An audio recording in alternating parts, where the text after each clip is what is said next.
Major news coming out of the Arizona basketball portal and a lot of recruiting to get to.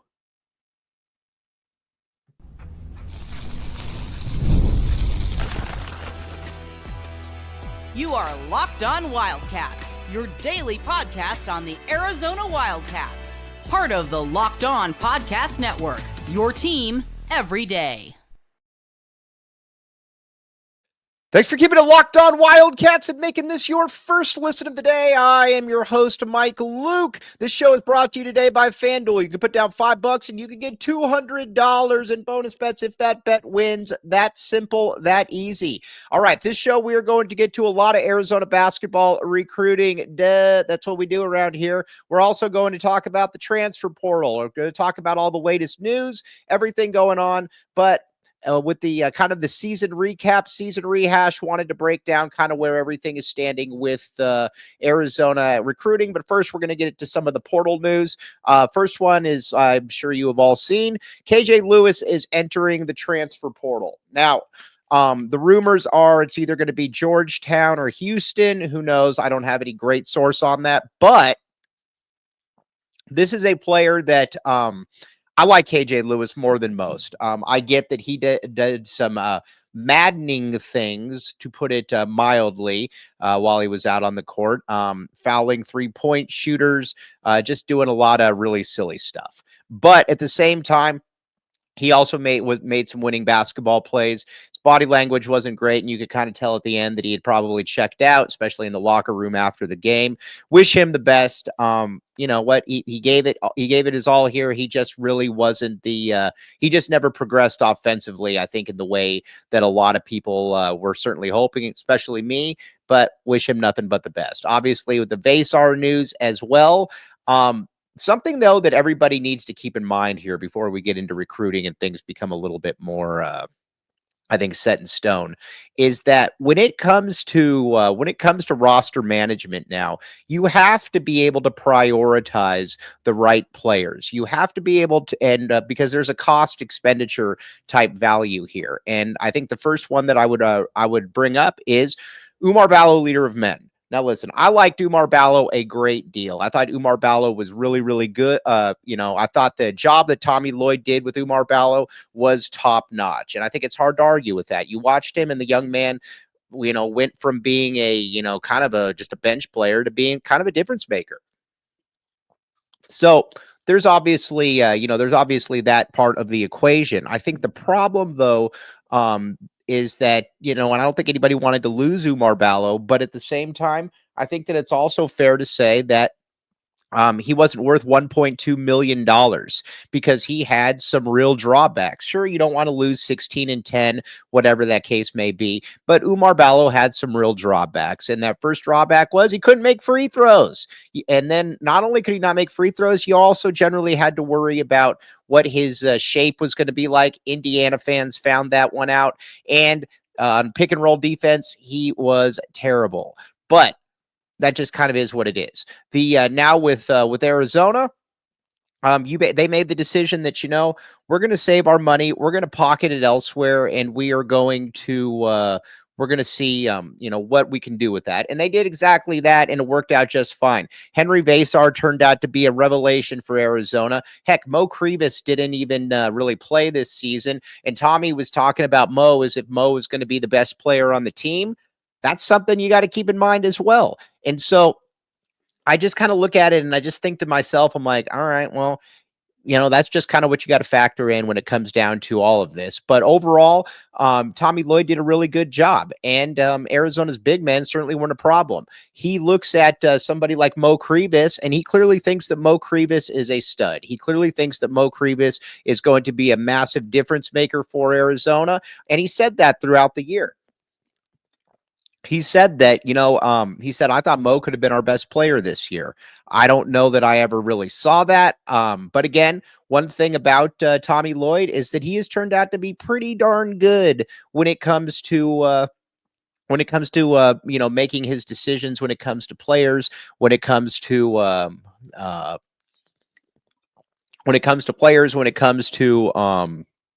development, especially development of big men. That's something else that we need to keep in mind here. Development of big men, he's been top notch on. He has been really, really good, and he's shown that. So if he's thinking to himself, or he's telling people that, I like my combination of Mo Crevis, maybe, I don't know, a Tobe Awaka and a Emmanuel Steven, if that means that I'm just throwing a name out there that I can get Carter Bryant back, well, then I'm going to take that one every single day of the week. So, I mean, I get it. It makes sense if that's what he wants to do. I don't know that that's the plan, but it makes sense. He's, like I said, he's done a pretty good job with this stuff. So I am going to absolutely give him the benefit of the doubt here, because I think that he deserves the benefit of the doubt. So we'll see. Like I said, we'll see how that all does play out. But overall, it's an interesting, some interesting moves so far, and we'll keep you up to date. Somebody like ADO, I don't really worry about. Somebody like ADO, he's replaceable. Got to give ADO a ton of shout outs though, because of what he was able to do.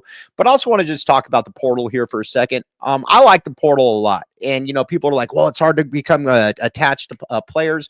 Well, I get it. And I don't disagree. But at the same time, you also, the players, I like them having free movements. A lot of times they go somewhere where an assistant coach was, promised to be there. They get there and then the assistant coach is gone. That has happened way too much over the years. And I don't like that. So it gives them more flexibility, it gives them more. And I think with Arizona as well, you also got to know that the Wildcats are in a good spot here, in that right now this team is it's like I said, it's going to be a pretty loaded roster. I can assure you of that. Things just kind of have to break the right way for the Wildcats, but overall it's going to be a pretty darn good roster. But I like the NCAA transfer portal. And it also shows, too, that coaches have to be able to look. It's kind of like recruiting. You have to be able to look through there, and you have to be able to say, okay, which player is which, which one probably just didn't have a good enough role where he was. And with things like that, I mean, it makes a lot of sense. I mean, you look at it, look what Tommy Lloyd has been able to do. And he's shown that he is an absolute monster in the transfer portal, whether that was, losing out on a Ryan Nemhard. And then guess what? You end up with a Ryan Nemhard, but guess what? You ended up with Jaden Bradley and Caleb Love instead of him. So, I mean, it's not all bad at the end of the day. It's not all bad. But you got to be able to do that. He's also done a really good job with Keyshawn, finding a Keyshawn Johnson, for example, or finding an Umar Bello, finding a Pella Larson. He's done a very nice job in the portal. And that's something that I think you got to give him a lot of credit for. So, like I said, we'll see how it all plays out. But I got a lot of faith in this team. We're going to talk about it in a second. We're going to talk about what that potential roster could look like. And I think that potential roster could be really, really, really good for the University of Arizona. And, and I said, again, he knows what he's doing. The portal's crazy, but they also know certain players out there that are how do I put this? That are, going to be really good for what they do. Now, you might say to yourself, Mike, you keep talking about recruiting. What is that recruiting? What is that recruiting going to be? At the same time, this is going to be interesting. There is a player that is probably going to be committing here very, very shortly that we need to talk about, because this is going to be a big time addition.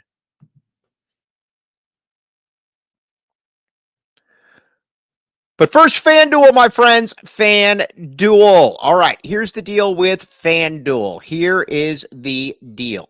All right, now, the great thing about FanDuel is this. March Madness is here, as we all know, and they're giving you the best chance to get on action like never before. So right now, new customers can get $200 in bonus bets when your first $5 bet wins. What an awesome deal. That's $200 to use on everything from buzzer beaters to Cinderella stories and even who's cutting down the nets. Woohoo!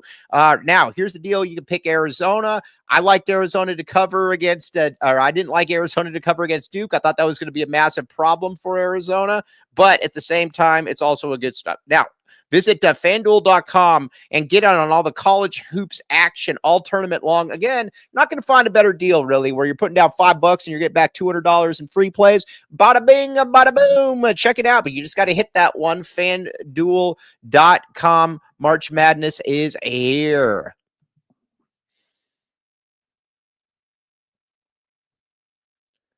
Thanks for keeping it locked on Wildcats and making this your first listen of the day. I am your host, Mike Luke. All right, now let's talk a little bit of recruiting. Everybody knows Arizona obviously got Koa Pete. That was a massive, massive get for this coaching staff because, again, a lot of people were saying, well, Tommy can't recruit. Tommy can't do this. Well, guess what? Tommy got one of the 5 best players in the country and somebody that I think a lot of people were like, yeah, I don't know that he's going to go there. Arizona was able to give him the best option of saying, okay, you're going to be the starting power forward. Here's how you're going to fit. You're going to be a guy that's going to, you're going to be able to face the basket. You're going to be able to initiate offense. And that was obviously something that was very, very appealing to Mr. Koa Pete, as it should be. Again, Koa Pete is a player that, like I said, he's a top 5 player in the country for a reason. And I think some of the things that are a little bit underrated about Koa are his passing. Passing wise, he is absolutely next level in that he can, he's not necessarily Luke Walton, but he understands how to get guys open. He understands, how to get guys open. And when he's facing the basket, he's going to be facing in that mid post area. And when he does that, he's going to be too big for a lot of guys that they're going to try to put on him, and he's going to be too quick for other guys. And when he gets to the rim, he's going to be able to finish, get fouled, or get other players the ball as well. There's a lot to like, and I mean a lot to like about Koa Pete and what he's going to be able to do for Arizona. And again, I got to give TJ Benson a massive shout out here because, TJ was given the task of saying, we need to get Koa. No, but whatever it takes, we got to get Koa, and TJ Benson did exactly that. TJ Benson delivered, and that's something that, from an Arizona coaching perspective, you really want because Tommy's not going to offer a lot of kids. He's just not, that's just not going to be his thing. So when he does say that, when he does say that Arizona is, how do I put this? So when he does say that, Arizona's going to offer a kid, you got to have a high hit rate, and that's why you got to have tireless workers as those assistant coaches. So that's something that I think is very interesting in all of this. Now, the other thing, too, is that it also shows you, too, that if it's in state and it's a priority, Arizona's not going to get bullied here. They're going to say, yeah, we're going to get this kid, and they did exactly that. Now, the next one you got to get is Brayden Burries. Arizona essentially stopped recruiting Elijah Arenas. I don't think I'm breaking any news here, but I think that Tommy just didn't think it was a great fit, and that he just didn't want to deal with some of the stuff behind the scenes. I disagree with that mentality. I think when you've got a player like Elijah Arenas, who's a top 5 prospect in the entire country, as long as there is not something majorly wrong, I think you've got to go. I think you offer that kid, especially if you can get him. But either way, Tommy Lloyd's smarter than me. And Tommy Lloyd said, I want Brayden Burries. That's who I want to get. And Brayden Burries is the that's the priority. Jack Murphy has been his lead recruiter. Jack Murphy has done an amazing job here. The guy works his absolute butt off. And again, from getting players that can, that can get their own. Basically, Arizona needs some guys that can get their own. That's something that, Caleb Love could do last year, but it's something that you also generally don't have a lot of, it's the hardest thing in basketball is, when people are looking at you to say, you know what, I'm going to dribble this, I'm going to go in there and I'm going to get my shot, get to the bucket, whatever the case may be. That is something that you generally don't see. But Brayden Burries is that. By the time he's at the U of A, he's also going to be 20 years old. And so he's got a little bit of a physical maturity level that I think is going to be nice. And if you could pair him with Jaden Bradley in the backcourt, then I think things start to look pretty good for you. If you're Arizona, would obviously love to get Jaden Bradley back. That's going to be an interesting one to just see how that plays out. But overall, though, when it comes to Brayden Burries, got to get him. Got to get him. Got to get him. Got to get him. There's, I guess, and if not, you go to the portal, but you got to get Brayden Burries. Then you look at some of the other players here that are interesting, and you've got somebody, Dwayne Aristod. If he's healthy, Dwayne Aristod's going to play next year. And because Dwayne Aristod is good, he's big, he can shoot the three, he can get downhill.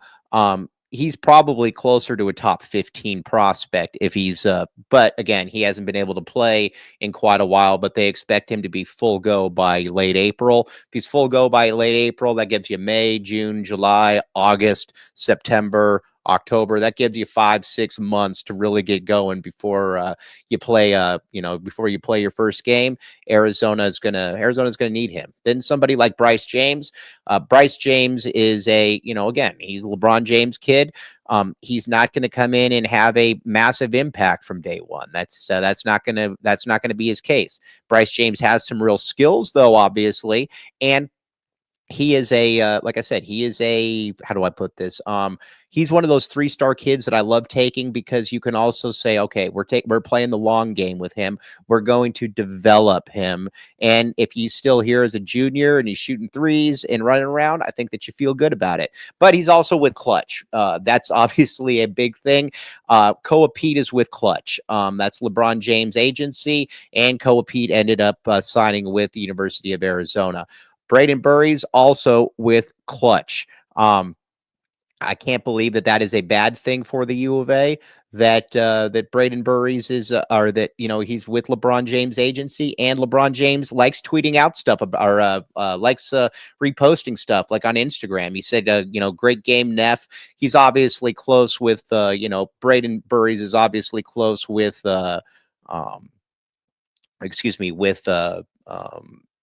what's his name? Bryce James. That's a good thing. So, I would imagine Arizona gets Brayden Burries. I think Bryce James probably has something to do with that as well. And then you look at the moving on to the 2026 class. That's where it's going to be interesting because another name too to keep in mind is Evan Nelson. Evan Nelson, I could see being a transfer portal guy that Arizona adds. Ex-Sal Point kid, backup point guard. I think I could see that being the case. All right, but 2026, that's where it gets interesting then, because you've got Cam Holmes, who has been a priority for this coaching staff, and this shows that this coaching staff has shown that when they really prioritize you, when they say, you know what, that's the one that we want to get, they've been able to do it. And, I think Koa Pete shows that. Cam Holmes is a player that's probably a one and done, top 15 player in the class, lefty, a wing, not really a creator per se. But again, a top 15 player, can score at all 3 levels, can get to where he wants. He's better than Deron Holmes, as good as Deron Holmes was. Those are just some things that I think you have to look at and say, okay, cool. Now, there's a player that is a kind of a must get in state. And if not, you've got somebody else that you need to be able to get as well. And that player, though, is somebody that Arizona absolutely needs to get.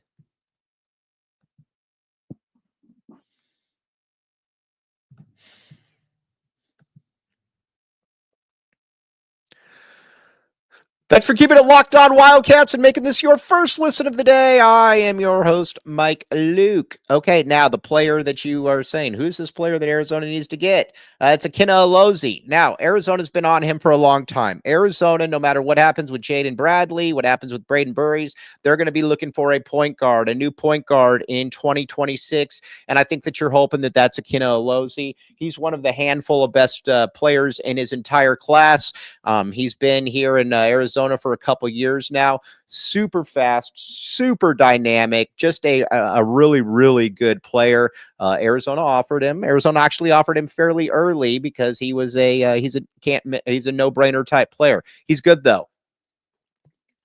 That's the best way I can put it. He's good. I like him a great deal. When you watch him, you're like, okay, that's an elite level talent. That's an NBA level talent. and that's that's obviously something that Arizona needs. They're really pushing for him, and we'll see what happens there. But that recruitment is wide open, and I could see him going to a lot of different places. All right, the other one too you got to look at is Darius Wabbington. I like him a lot out of Sunny Slope. Legitimately 6'11". Not a great body per se, but can shoot the three, can run the court, can do a lot of different things at a fairly high skilled level. I like Wabbington. He is I do believe that if Arizona offered him, I do believe that he would commit. I think Arizona's been his dream school, and I think that would get done really quickly. As we all know, though, with Tommy Lloyd, Tommy is somebody that he is not he's not liberal with handing out scholarships. So, you definitely got to factor that one in there. So that's something to keep in mind. But Wabbington, I do believe one way, shape, or form will probably end up at the U of A. I think it's a good fit for the Wildcats. I like I said, I like Wabbington. He's a good player, and Arizona's recruiting him accordingly. Then you look also 2027, Bruce Branch. Doesn't have an Arizona offer yet, even though he's a top 10 player in the country. But we know at this stage of the game, Tommy doesn't do that. That's not exactly what Tommy does. Bruce Branch is a 5-star type dude, top 10 player. Again, a great athlete, long, can run, can jump, can do a lot of different things. I would imagine Arizona offers him. He's also another kid from Gilbert Perry. Arizona's done a fairly good job. Arizona's done a fairly good job paying Gilbert getting Gilbert Perry kids, whether it was Dylan Anderson, whether it was Koa Pete, Bruce Branch. That's your next one up. It'll be interesting to see with Sam Dwayne going there or leaving, what will happen. But Bruce Branch is another player that I think you need to look at and say that he's got to be a priority. Top 5, top 10 player in his class. He's awesome. He's not a finished product. He's not as far along as Koa Pete was, at this stage in the game, but he's also might even have a little bit of a higher upside. So Branch is the man. Then the other one, Jason Gardner Jr. He's really, really good. He is he was living here in Tucson for a while. He was going to go to Catalina Foothills, went back to live with his mother in Indiana, but practiced with the team, did a lot of different things. And he was, like I said, he's a really good athlete. He's a better athlete than his pops. And he's a little bit taller as well. He's someone that I would imagine Arizona ends up offering. And you got to figure that Arizona would be able to get him, being that his father is on the staff. But we all know how Tommy Lloyd is. He doesn't offer a lot of kids. And so Indiana, Purdue have already offered Gardner. That would be the most Tommy thing ever, to slow play Jason Gardner's kid, but whatever it is, it works. I would still imagine that Gardner ends up here. He's a McDonald's All-American type. He's a 5-star kid, top 20 type player, and I could see him getting even better. So that's kind of where everything is. Mason McGee is another one in that 2026 class. If you don't get Ikenna Alozie, McGee is the one that I think you're like, all right, is that going to be your option? But Alozie's that dude. You want to get Alozie if you can. So, but either way, this is going to be a fun couple weeks. You got to saddle up right here, because at the end of the day, the transfer portal is a big it's a big deal. But it's a lot of fun. I like it. Listen, Arizona's going to lose players. Everybody's going to lose players, but you just got to be able to re-up and be able to get who you want. And Tommy Lloyd has done a very, very good job of that. So that's why I don't really have any worries about what Tommy Lloyd's going to be able to do with the transfer portal, because he's also shown that he can get the players. And from a recruiting perspective, getting Koa Pete, if you can get Brayden Burries, I think you feel really good about where things are headed with Tommy's recruiting, with the portal. Again, the guy knows what he's doing. Is he a little quirky? Yes. But at the same time, he knows what he's doing, and Arizona's in a good spot. Now, tomorrow we're going to come back. We're going to talk about the latest portal movement, because, day in and day out, that's something that you got to understand, that there's going to be a lot of movement here in the portal, and Arizona is going to be at the forefront of it. some guys are going to leave. Like I said, I want to give you the example of Umar Ballo. Umar Ballo really developed last year, but Arizona also decided that they had a better option, and it worked out because Arizona didn't have to pay $1.2 million for a guy that I think, if you were to ask Indiana fans, was probably a massive disappointment. Again, Lloyd knows what he's doing in this situation. Also, recruiting wise, Brayden Burries, we're on commit watch. This would be, I would imagine he's going to announce here in the next, week to 10 days, something like that. We've been saying that for a while, but it's going to be interesting to see how this one does all play out. But as always, very, very much appreciate you all making Locked On Wildcats your first listen of the day. Locked On, your team every day. Bear down, back the A. And like I said, we're going to be with you covering this transfer portal thing for quite a while.